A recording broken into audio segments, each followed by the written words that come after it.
نحمده ونستعينه ونستغفره ونعوذ بالله من شرور أنفسنا ومن سيئات أعمالنا من يهده الله فلا مضل له ومن يضلل فلا هادي له وأشهد أن لا إله إلا الله وحده لا شريك له وأشهد أن محمدا عبده ورسوله يا أيها الذين آمنوا اتقوا الله حق تقاته ولا تموتن إلا وأنتم مسلمون يا أيها الناس اتقوا ربكم الذي خلقكم من نفس واحدة وخلق منها زوجها وبث منهما رجالا كثيرا ونساء واتقوا الله الذي تساءلون به والأرحام إن الله كان عليكم رقيبا يا أيها الذين آمنوا اتقوا الله وقولوا قولا سديدا يصلح لكم أعمالكم ويغفر لكم ذنوبكم ومن يطع الله ورسوله فقد فاز فوزا عظيما أما بعد فإن خير الحديث كتاب الله وخير الهدي هدي محمد صلى الله عليه وسلم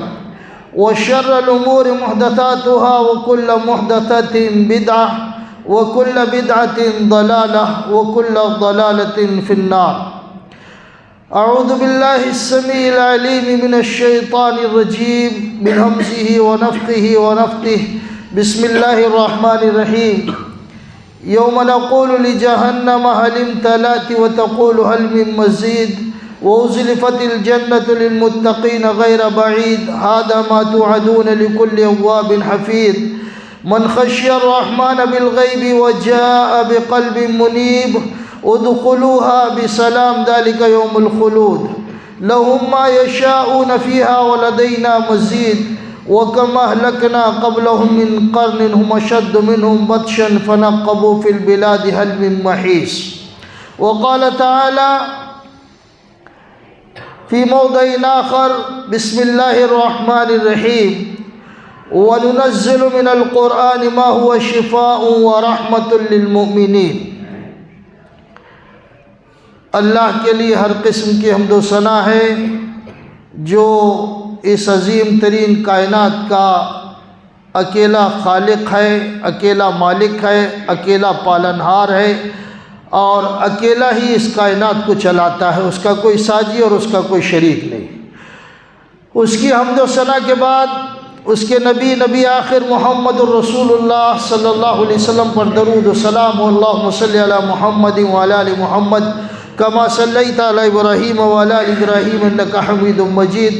اللہم بارک علی محمد وعلی آل محمد کما بارکت علی ابراہیم وعلی آل ابراہیم انک حمید مجید۔ حضرات، پہلے اپنی بات کے پہلے ایک بات آپ کو سمجھا دینا چاہتا ہوں۔ آج کے خطبے کا جو مضمون ہے اس سے پہلے ایک چیز آپ کو سمجھا دینا چاہتا ہوں۔ اس میں اہل حدیث بھی شامل ہیں اور جو لوگ اہل حدیث نہیں ہیں وہ لوگ بھی شامل ہیں۔ ہم میں سے اکثر لوگ جب جمعہ کے لیے آتے ہیں تو اذان جب ہوتی رہتی ہے خطبے کے لیے تو کئی ایک لوگ کھڑے ہو جاتے ہیں، انتظار کرتے ہیں اذان کے ختم ہونے کا۔ یہ مسئلہ یاد رکھیے ہمیشہ، اور لوگوں کو بھی بتائیے کہ اذان کا جواب دینا یہ سنت ہے، اذان کا جواب دینا یہ سنت ہے اور خطبہ سننا یہ فرض ہے۔ جمعہ کا خطبہ فرض ہے۔ آپ آ جائیں اور آنے کے بعد آپ ایک سنت پر عمل کرنے کے لیے کھڑے رہیں اور اس سنت پر عمل کی وجہ سے جو فرض ہے وہ آپ کا چھوٹ جائے، یعنی خطبے کا کچھ حصہ، تو یہ مناسب نہیں، یہ صحیح نہیں ہے۔ آپ جب مسجد میں آتے ہیں تو آپ کے لیے فرض جو ہے وہ جمعے کا خطبہ ہے، جمعے کا خطبہ آپ سنیے، یہ فرض ہے۔ اور اگر آپ کی اذان کا جواب آپ کا چھوٹ بھی گیا اور وہ آپ نے نہیں بھی دیا تو کوئی مذائقہ نہیں، وہ سنت ہے، وہ چھوٹ جائے کوئی بات نہیں، لیکن جمعے کا جو خطبہ ہے وہ فرض ہے، یہ نہیں چھوٹنا چاہیے۔ تو کہنے کا مطلب یہ کہ آپ جب آئیں اور اذان ہوتی رہے جمعہ کے لیے تو آپ کھڑے مت ہوئیں اذان کا جواب دینے کے لیے، بلکہ آپ سنت پڑھ لیں تاکہ جو خطبہ فرض ہے وہ آپ کا فوت نہ ہو، وہ نہ چھوٹے۔ تو ہمیشہ یاد رکھیں کہ جب بھی آئیں اور اذان ہوتی رہے جمعہ کے لیے تو آپ سنت پڑھنے کھڑے ہو جائیں، اس لیے کہ وہ سنت کے پیچھے آپ کی فرض چیز نہیں چھوٹنا چاہیے۔ بہرحال میں نے پچھلے ہفتے خطبہ دیا تھا، وَلَقَدْ بَعَثْنَا فِي كُلِّ أُمَّةٍ رَسُولًا أَنِ اعْبُدُوا اللَّهَ وَاجْتَنِبُوا الطَّاغُوتَ۔ اس مضمون میں کئی ایک چیزیں تھیں، جس میں سے کچھ چیزیں انشاءاللہ آج بیان کرنا چاہتا ہوں، اور کچھ چیزیں انشاءاللہ اس کے بعد پھر موقع ملے گا تو وہ چیزیں بیان کریں گے۔ جو چیزیں میں آج آپ کے سامنے بیان کرنا چاہتا ہوں، جو اشارتاً پچھلے ہفتے میں نے کہی تھی کہ ہمارے معاشرے میں بدعقیدگی کئی ایک اعتبار سے بدعقیدگی ہمارے معاشرے کے اندر پائی جاتی ہے، تو میں ان لوگوں کی بھی بات کر رہا ہوں جن کا ایمان اتنا کمزور ہے کہ بلی جب ان کے سامنے سے گزر جائے تو ان کی تقدیر وہ بلی بدل دیتی ہے، ان کے کہنے کے مطابق اگر کوئی کالا جانور ان کے راستے سے گزر جائے تو ان کی تقدیر بدل دیتا ہے ان کے کہنے کے مطابق۔ اور اگر شادی بیاہ ہو رہی ہو تو ان کے لڑکے اور لڑکیوں کو بلاؤں اور مصیبتوں سے بچانے کے لیے کبھی گھوڑے کی نال ان کو پہنائی جاتی ہے، کبھی کوئی لوہے کا ہتھیار ان کو پہنایا جاتا ہے، کبھی کسی اور انداز میں کوئی چیز ان کو پہنائی جاتی ہے۔ یہ بات ان لوگوں کے لیے بھی ہے کہ جن کے ہاں مختلف قسم کے عقائد ہیں، وہ لوگ جو ہے مزاروں سے ڈرتے ہیں، وہ لوگ مردوں سے ڈرتے ہیں، وہ لوگ جن اور بھوت سے ڈرتے ہیں، اور وہ لوگ مختلف مخلوقات سے اس دنیا کے اندر ڈرتے ہیں۔ یہ خطبہ ان لوگوں کے لیے ہے، لیکن ساتھ میں اہل حدیثوں کے لیے بھی، یہ خطبہ اہل حدیثوں کے لیے بھی ہے۔ اور اہل حدیثوں کو میں سمجھانا چاہتا ہوں کہ آپ کے گھروں میں جو دھاگے چلتے ہیں، آپ کے گھروں میں جو تعویذ چلتے ہیں، آپ کے گھروں میں جو بچوں کے چہرے پر کالا داغ لگانے کی جو رسم چلتی ہے عورتوں کے اندر، بنانے اور سنوارنے کے بعد بچوں کو، اور آپ کے گھروں میں جو پلیتے جلائے جاتے ہیں، اور آپ کے گھروں میں جو تعویذ گھول کے پلائے جاتے ہیں، اور آپ کے گھروں میں یہ بھی ہوتا ہے کہ جب ہمارے ہاں کسی کو کوئی بیماری لاحق ہوتی ہے تو پتہ چلتا فلاں آدیواسی اس بیماری کے لیے پڑھ کر پھونکتا ہے تو ہم اس کے یہاں بھی جاتے ہیں۔ یہ اہل حدیثوں کی بات کر رہا ہوں کہ کسی کو پیلیا ہو گیا تو فلاں آدیواسی کے پاس نیبو لے کر جاؤ، وہ جھاڑ کر پھونک کر نیبو پڑھ کے دیتا ہے۔ اور فلاں آدمی لکھوا مار دیا گیا تو فلاں غیر مسلم کے پاس چلے جاؤ، وہ پڑھ کر دم کرتا ہے اور پڑھ کر فلاں چیز دیتا ہے۔ تو غیر مسلم جس کے پاس ہم دم کروانے جا رہے ہیں وہ غیر مسلم پڑھے گا کیا؟ کبھی سوچا ہے آپ نے کہ غیر مسلم پڑھے گا کیا؟ وہ توحید نہیں جانتا، وہ اللہ کو نہیں جانتا، اس کے اندر ایمان نہیں ہے، تو وہ پڑھے گا کیا؟ اور کس چیز کو پڑھ کر آپ کو دے گا اور کس چیز کو پڑھ کر آپ کو دم کرے گا؟ کبھی سوچا ہے اپنے عقیدے کے تعلق سے کہ آپ اپنے معاشرے میں کیا کر رہے ہیں؟ تو جہاں غیر اہل حدیثوں کی بات ہے وہیں پر اہل حدیثوں کی بھی بات ہے۔ ان کے گھروں میں پلیتے لٹکے ہوئے ملیں گے، تگرے لٹکے ہوئے ملیں گے، دھاگے لٹکے ہوئے ملیں گے، اور ان کے گھروں میں کھیلے بڑے بڑے ٹھکے ہوئے ملیں گے۔ یہ ساری چیزیں غیروں کے ساتھ اہل حدیثوں کے علاوہ اہل حدیثوں کے گھر میں بھی پائی جاتی ہیں۔ اس کا مطلب یہ ہوا کہ عقیدے کے اعتبار سے ہم نے نام تو اپنا اہل حدیث رکھا ہے، لیکن عقیدے کے اعتبار سے ہم وہ مضبوط عقیدے والے لوگ نہیں ہیں جو کتاب و سنت میں عقیدہ موجود ہے اور واقعی جو مضبوط عقیدہ ہونا چاہیے۔ اللہ کے نبی، میں جو قرآن آپ نے ہاتھ میں لیا ہوا ہے اور جس قرآن کو آپ مانتے ہیں، اس کی تاثیر آپ کو بتانا چاہتا ہوں کہ اللہ کے نبی محمد رسول اللہ صلی اللہ علیہ وسلم کا زمانہ ہے۔ کچھ صحابہ کرام کسی سفر پر موجود ہیں، سفر کر رہے ہیں، گاؤں میں پہنچے تو یہ لوگ ضرورت مند تھے۔ ان گاؤں کے لوگوں سے انہوں نے اس قبیلے کے لوگوں سے کہا، وہ صحرا میں قبیلے سے جب گزرے تو قبیلے کے لوگوں سے کہا کہ بھائی ہم لوگ جو ہے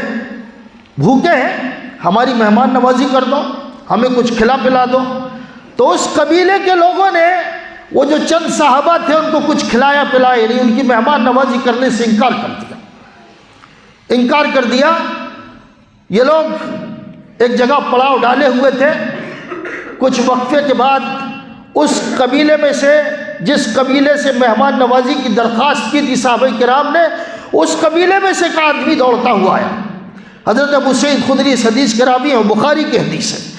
اس قبیلے سے ایک آدمی آیا دوڑتے ہوئے اور کہا حل عندکم دوا او راق، ہمارے قبیلے کا جو سردار ہے اس سردار کو کسی زہریلے جانور نے ڈس لیا ہے۔ تو انہوں نے کہا، اس آدمی نے کہا حل عندکم دوا او راق، ہم نے ساری محنت کر لی، سب کچھ کر لیا، ساری دوائیں جو ہمارے پاس موجود تھی وہ استعمال کر لی، سارے وسائل و ذرائع جو بھی چیزیں تھیں، جو بھی جھاڑ پھونک ہم جانتے تھے سب استعمال کر لیا، اس کو شفا نہیں ہو۔ تو تمہارے پاس کوئی دوا ہو یا تمہارے درمیان کوئی پھونکنے والا ہو تو ہمیں بتاؤ۔ وہ جو جماعت تھی صحابہ کرام کی، اس میں سے ایک صحابی کھڑے ہوئے اور انہوں نے کہا میں اس کا علاج کر سکتا ہوں، اور ساتھ میں یہ بات بھی کہی کہ تمہارے قبیلے نے ہماری مہمان نوازی کرنے سے انکار کر دیا تھا جبکہ ہم لوگ ضرورت مند تھے، تو جب تک تم اس کے علاج کے عوض میں کوئی چیز متعین نہیں کرو گے تو ہم علاج نہیں کریں گے۔ طے ہو گیا، وہ قبیلے کے لوگوں سے طے ہو گیا کہ آپ علاج کرو، ہم اس کے بدلے میں کچھ بکریاں آپ کو دے دیں گے۔ یہ صحابی گئے اور صحابی رسول نے وہ جو قبیلے کا سردار تھا جس کو موذی جانور نے کاٹ دیا تھا اور ان لوگوں نے ہر دوا کر لی تھی،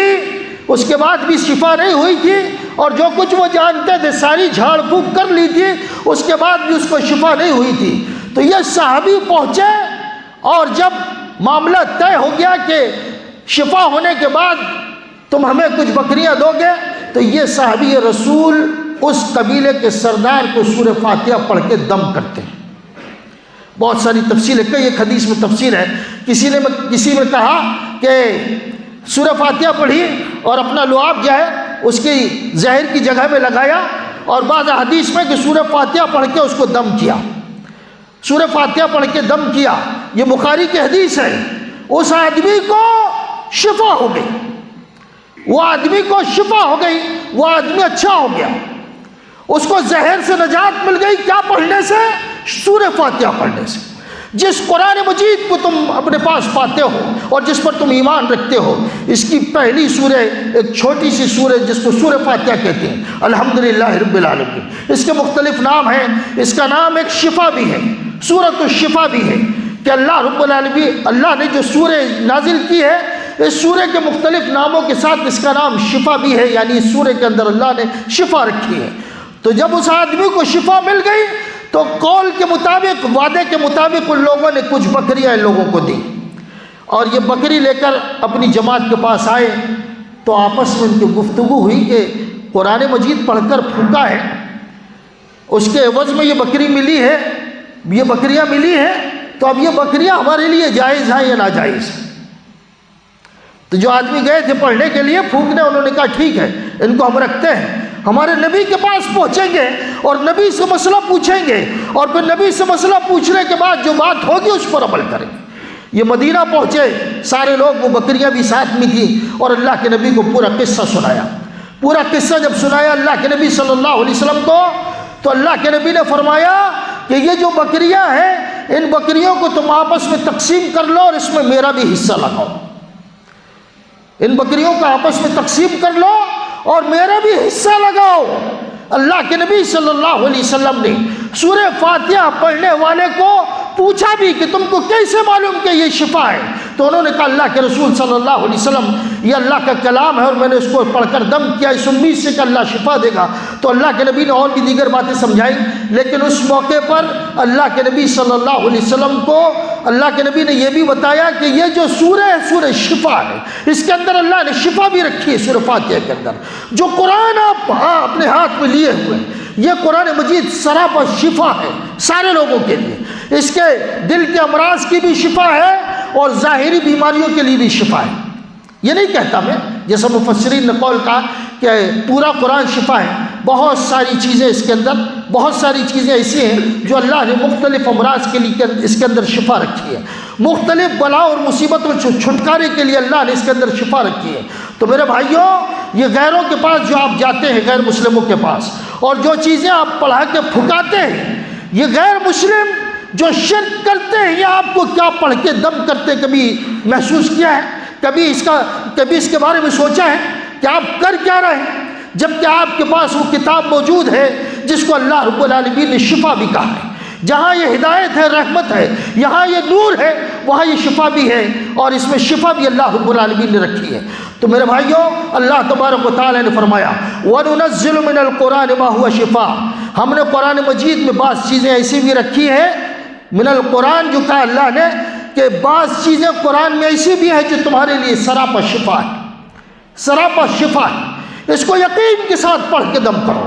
تو ضرور اللہ تبارک و تعالی تم کو شفا دے گا۔ میں یہ خطبہ جو ہے اس لیے دینا چاہتا ہوں کہ پچھلے ہفتے میں نے اشارتاً یہ بات کہی تھی کہ لوگ تعویذ گنڈے کرتے ہیں، کڑے پہنتے ہیں اور مختلف چیزوں کا استعمال کرتے ہیں، اور اس میں زیادہ تر عورتیں ملوث ہیں،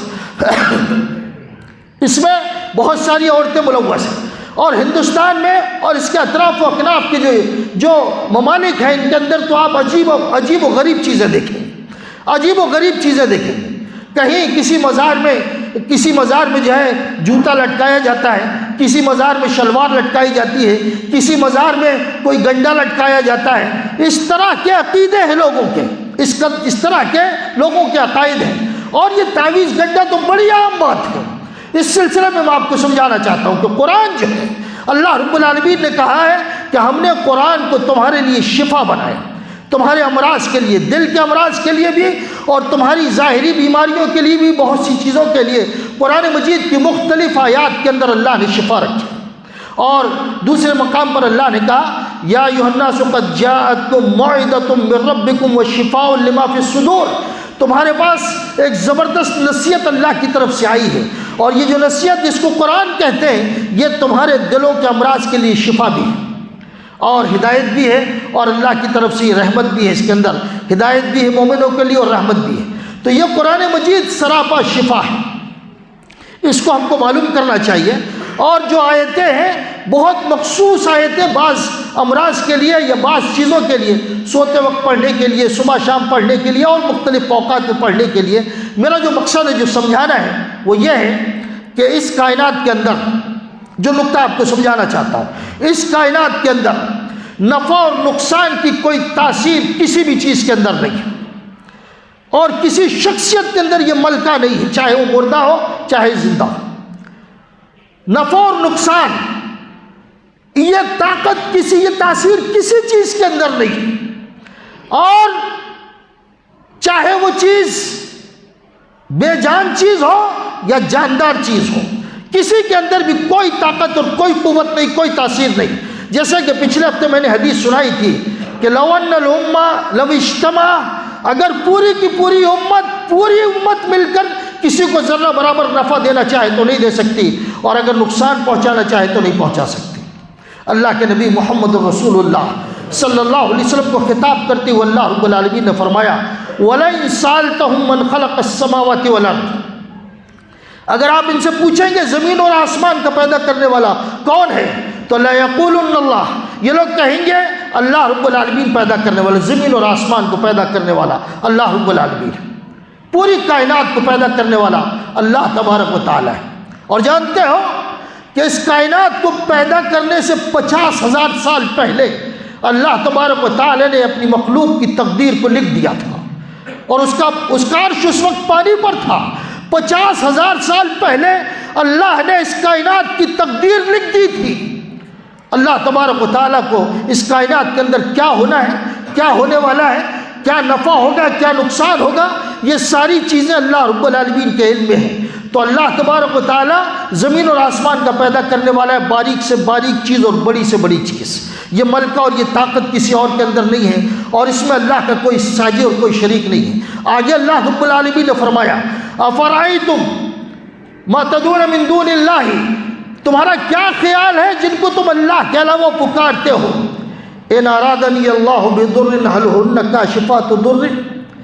اگر اللہ رب العالمین مجھے کوئی نقصان پہنچانا چاہے، نبی کو خطاب ہے کہ لوگوں سے کہو کہ اگر اللہ کوئی نقصان پہنچانا چاہے تو اس کائنات میں کوئی ہے جو اس نقصان سے مجھے بچا لے؟ ہے کوئی؟ اس کائنات میں اللہ کے نبی سے خطاب کر کے کہا کہ اگر اللہ میرے ساتھ کوئی نقصان کا ارادہ کر لے، کسی نقصان کو پہنچانے کا، تو اس کائنات میں کون ہے جو اس نقصان کو روک سکے مجھ سے؟ کوئی نہیں، نہ کوئی جن، نہ کوئی انس، نہ کوئی بے جان، کوئی نہ جاندار، کوئی چیز نہیں، اللہ کے اس نقصان کو کوئی چیز نہیں روک سکتی۔ اور ارادنی بخیر حل ہن ممسکات برحمت، اللہ نے فرمایا کہ اگر اللہ تعالیٰ کوئی فائدہ دینا چاہے،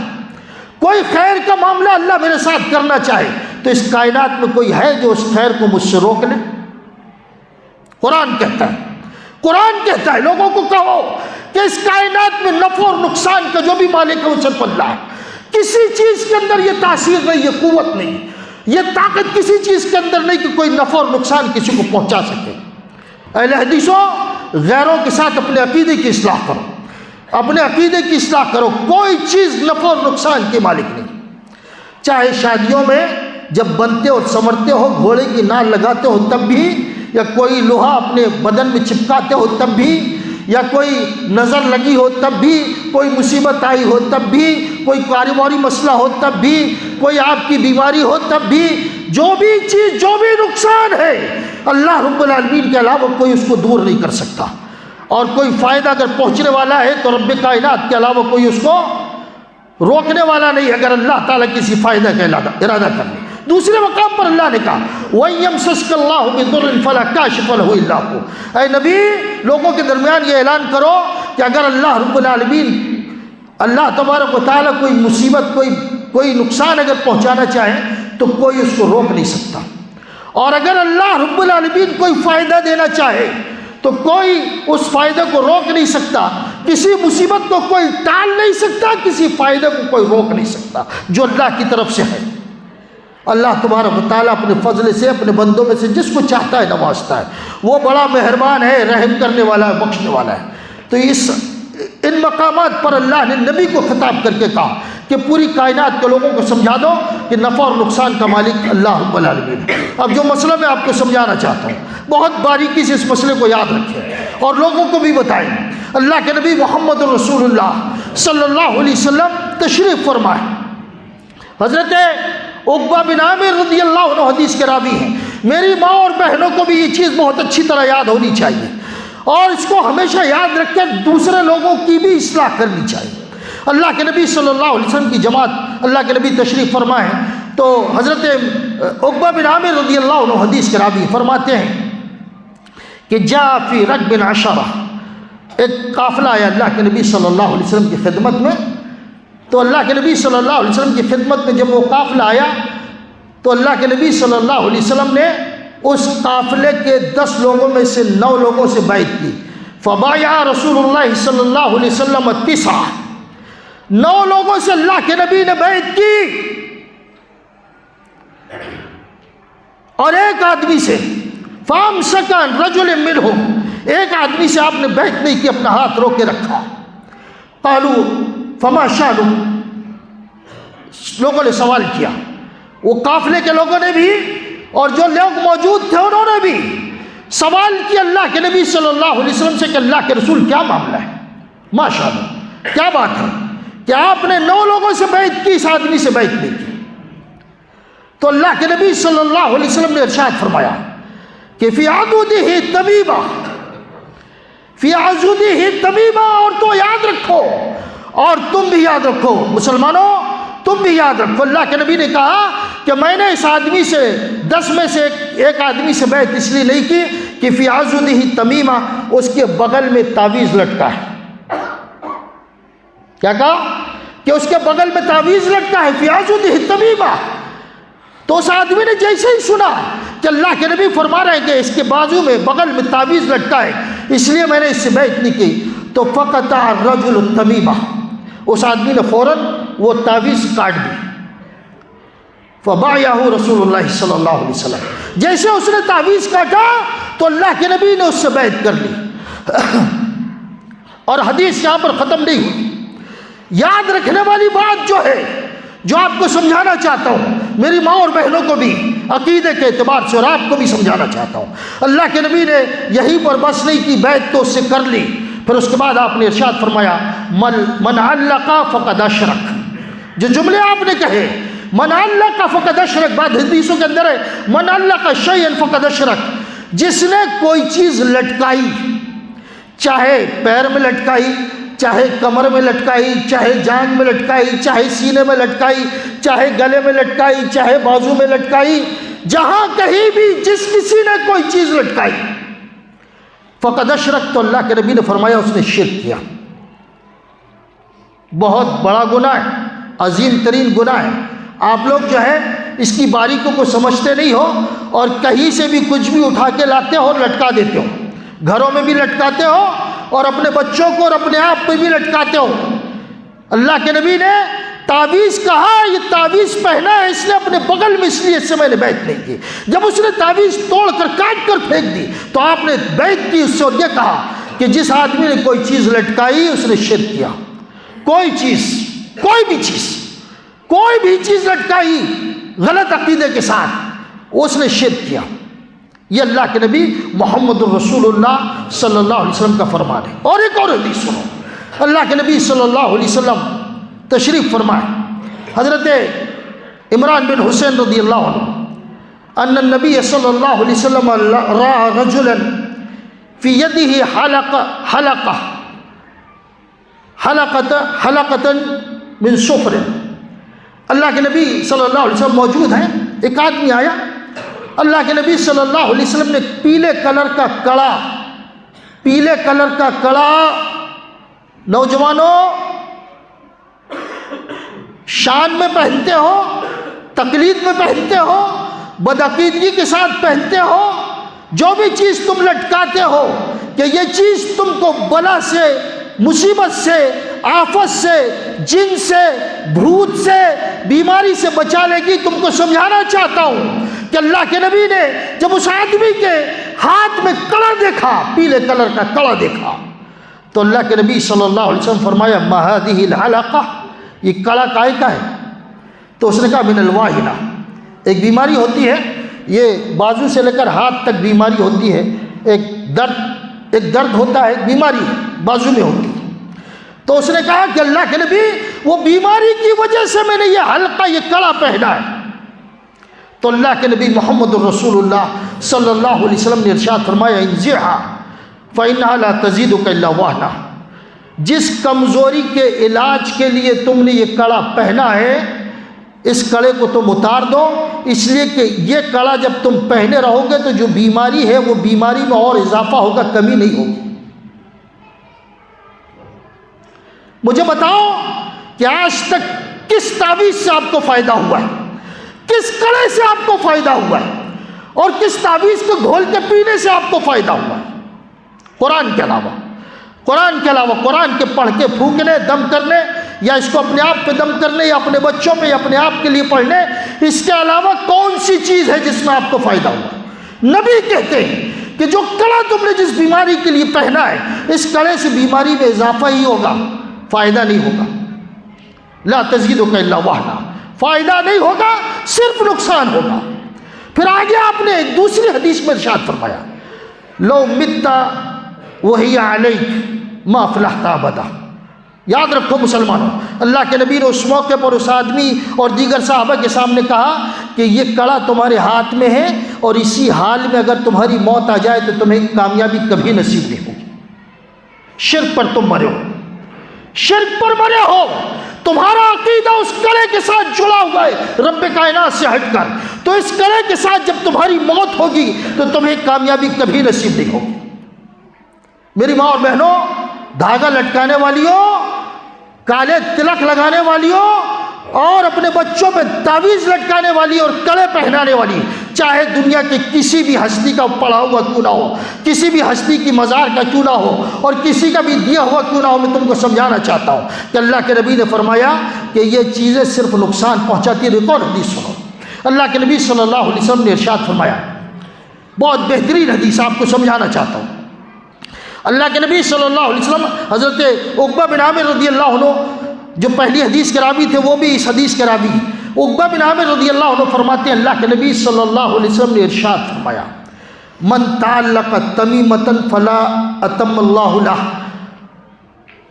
ومن تعلق ودۃ فلا ودع اللہ لہ۔ بہت بہترین حدیث ہے، اس کو ہمیشہ یاد رکھنا زندگی میں۔ جب بھی کسی بھی نفع اور نقصان کے تعلق سے سوچو تو یہ یقین رکھنا کہ نفع اور نقصان کا مالک صرف اللہ ہے، صرف اللہ ہے۔ اس کے علاوہ اس کائنات میں کسی کے اندر یہ تاثیر نہیں، نہ کسی ذات کے اندر اور نہ کسی چیز کے اندر، ساری قوت اللہ کے ہاتھ میں۔ اللہ کے نبی نے فرمایا من تعلق تمیمۃ، جس نے تعویذ لٹکایا، چاہے تعویذ کسی بھی چیز کا ہو۔ اور آج کے زمانے میں آپ کو یہ بھی سمجھانا چاہتا ہوں، اگر آپ کی غلط فہمی ہو، کہ آج کے بہت سارے مولوی لوگ اس قرآن مجید کے حروف کی عدد نکال کر آپ کو تعویذ بنا کے دیتے ہیں، نقشوں میں 4 6 8 ایسا نقشہ بنا کے دیتے ہیں۔ قرآن کے حروف کا بدل کائنات میں کوئی چیز نہیں، کوئی چیز نہیں۔ عدد میں اگر تعویذ بنا کے دیتے ہیں وہ بھی شرک ہے، وہ بھی شرک ہے، اس کو لٹکانا بھی شرک ہے۔ وہ بھی اللہ کے علاوہ اس کاغذ کے پرزے پر عقیدے کو مضبوط کرنا ہے، جبکہ ہونا اللہ کے ساتھ چاہیے عقیدہ۔ آپ کا جب اس تعویذ میں عقیدہ چلا گیا تو آپ نے اس تعویذ کو اللہ کا شریک ٹھہرا دیا۔ تو اللہ کے نبی صلی اللہ علیہ وسلم فرمائے جس نے تعویذ لٹکایا، یاد رکھنا حدیث ہے کہ اللہ کے نبی نے فرمایا من تعلق تمیمۃ، جس نے تعویذ لٹکایا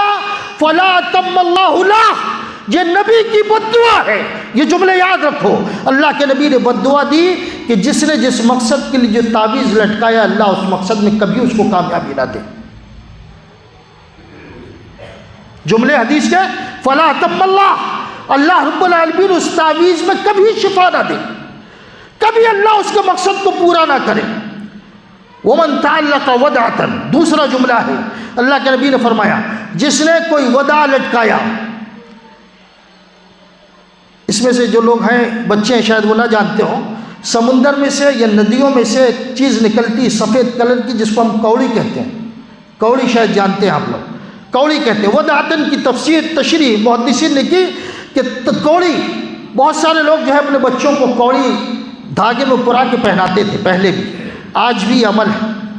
ہمارے ہندوستان میں کچھ پھل آتے ہیں، آپ نے جو پنڈت لوگ ہوتے ہیں نا، پنڈت پجاری لوگ، ان کے گلے میں مالا دیکھی ہوگی، پھل لٹکے ہوئے رہتے ہیں اس میں۔ تو جس آدمی نے بھی اس طرح کی کوئی چیز لٹکائی، کوڑی لٹکائی یا اور کسی چیز کو لٹکایا، کوئی پھل ہو، کوئی ٹہنی ہو، کوئی پتھر ہو، کوئی بھی چیز جس آدمی نے لٹکایا، نبی نے بد دعا دی کہ فلا ودع اللہ، اللہ تعالیٰ اس بیماری سے اس کو کبھی شفا نہ دے، کبھی آرام نہ دے۔ منع تو کیا اور بتایا یہ شرک ہے، لیکن نبی نے بد دعا بھی کی کہ اگر کوئی تعویذ لٹکائے تو اللہ کبھی اس کو شفا نہ دے، اور نبی نے بد دعا دی کہ کبھی کسی نے اگر کوئی کوڑی وغیرہ لٹکایا تو اللہ رب العالمین کبھی بھی اس کو آرام نہ دے۔ یہ نبی کی بد دعا ہے، یہ یاد رکھنا کہ ایسی کسی بھی چیز میں کوئی شفا نہیں، کوئی شفا نہیں۔ حضرت عبداللہ بن مسعود رضی اللہ عنہ ایک مرتبہ گھر میں داخل ہوئے تو حضرت عبداللہ بن مسعود رضی اللہ عنہ کی بیوی کے گلے میں جو ہے انہوں نے دیکھا، وہ خود بیان کرتی حضرت زینب نام ہے کہ رأى عبداللہ بن مسعود فی عنقی خیطا، میرے گلے میں دھاگا دیکھا، تو پوچھا ما ھذا، یہ کیسا دھاگا ہے؟ تو کہا کہ اس میں پڑھا گیا ہے اس دھاگے میں، اور اس دھاگے سے مجھے شفا ملتی ہے۔ تو انہوں نے اس دھاگے کو فاخذہ فقطعہ، اس دھاگے کو پکڑا اور توڑ دیا، اور کہا کہ عبداللہ کے گھر والوں کو اللہ نے شرک سے بے نیاز کر دیا ہے۔ پڑا ہوا دھاگا توڑا اور توڑنے کے بعد کہا کہ ہمارے گھر والوں کو اللہ نے شرک سے بے نیاز کر دیا ہے، ہمیں یہ چیز نہیں پہننی اس طرح کی، یہ شرک ہے، دھاگا توڑ کر کا یہ شرک ہے۔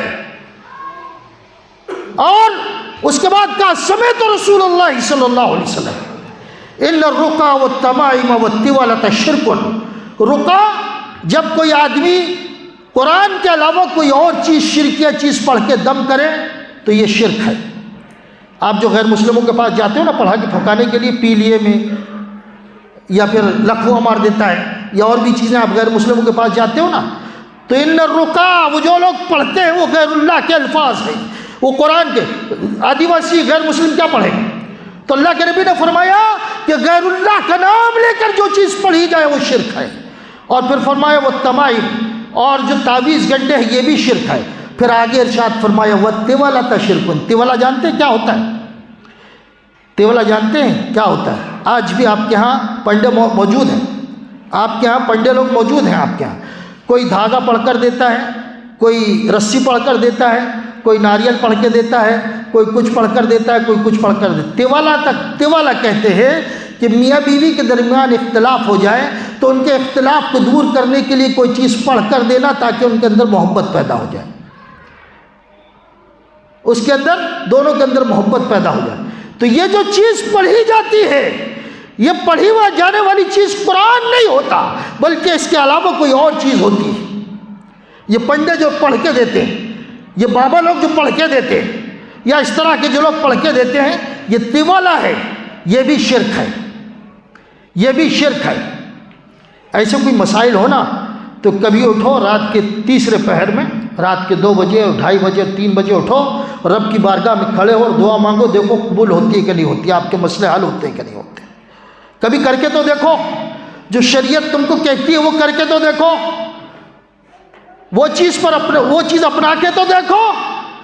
یہ جو چیز ہے جو اللہ نے اپنے سے جوڑنے کے لیے تم کو دی ہے، اور جہاں ساری چیزیں قبول ہوتی ہیں اس کو چھوڑ کر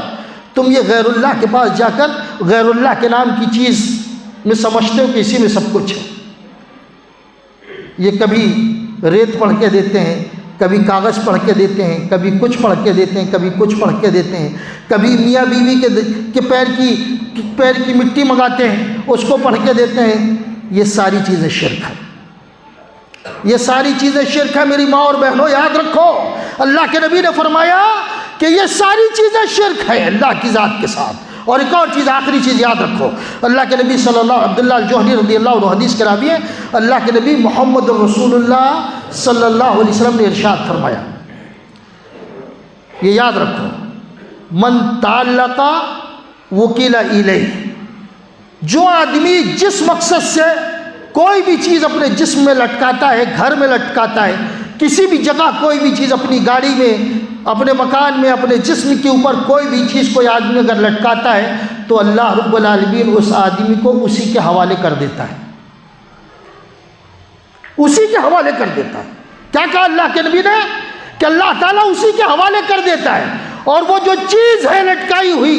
اس کے اندر نفع اور نقصان کی کوئی صلاحیت نہیں ہے. پوری زندگی اسی کے ساتھ لٹکے رہو گے عقیدے کے اعتبار سے، اور اسی کے ساتھ اس دنیا سے فنا ہو جاؤ گے، پھر اسی کے ساتھ جہنم میں چلے جاؤ گے.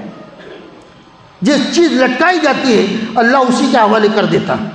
جو بے جان چیز ہے، جس کے اندر نفع اور نقصان کا کوئی عنصر نہیں، نفع اور نقصان کی کوئی صلاحیت نہیں، اسی کے اللہ حوالے کر دیتا ہے. جانتے ہو اس طرح کے لوگ پوری زندگی اسی عقیدے میں گزر جاتے ہیں، اور بیچارے اسی عقیدے میں مبتلا رہ کر اپنے آپ کو جہنمی بنا لیتے ہیں. اللہ سے دعا کرو اللہ رب العالمین ہم کو صحیح العقیدہ بنا. اے اللہ ہمارے اندر جو بدعقیدگیاں ہیں ان کو دور فرما دے، اور اللہ ہمارے نوجوانوں کو یہ توفیق دے کہ یہ صحیح ایمان کی جانچ پڑتال کرے، اس کے مخالف جو شرک ہے اس کو سمجھے، اور اپنے آپ کو ایمان والا بنائے اور اپنے آپ کو شرک سے روکنے والا بنائے. آمین. وآخر دعوانا الحمدللہ رب العالمین.